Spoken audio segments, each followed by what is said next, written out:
পৃথিবীতে সেরা শব্দ মা। মায়ের সাথে কখনো কারো তুলনা হয় না। পাহাড় সমান ব্যথা বুকের মধ্যে চাপা দিয়ে হাসি মুখে মা আমাকে কোলে তুলে নিয়েছেন। আমি যখন মায়ের গর্ভে আসি, প্রথম 4 ও 5 মাস আস্তে আস্তে বড় হতে থাকি। তখন মা কোনো খাবার খেতে পারত না। রাত দিন সবসময় কষ্ট পেত। অসহ্য যন্ত্রণা ধারণ করেও মা কোনোদিন শব্দটিও উচ্চারণ করেনি। পরে 4 মাস যখন বড় হতে থাকি, তখন মায়ের পেটে আস্তে আস্তে নড়াচড়া করতে থাকি। কোনো সময় মায়ের পেটে লাথি মারার কারণে মা দাঁড়ানো অবস্থা থেকে বসে পড়ত। ব্যথা সহ্য করতে না পেরে বিছানায় শুয়ে এপিট করত।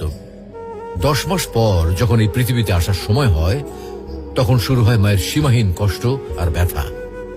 একজন মানুষের নির্ধারিত আছে সে কতটুকু ব্যথা সহ্য করতে পারবে। সন্তান প্রসবের ব্যথা নিয়ে বড় বড় চিকিৎসা বিজ্ঞানীরা বলেন একটা মানুষ সর্বোচ্চ 45 ইউনিট ব্যথা সহ্য করতে পারে। এর উপরে হলে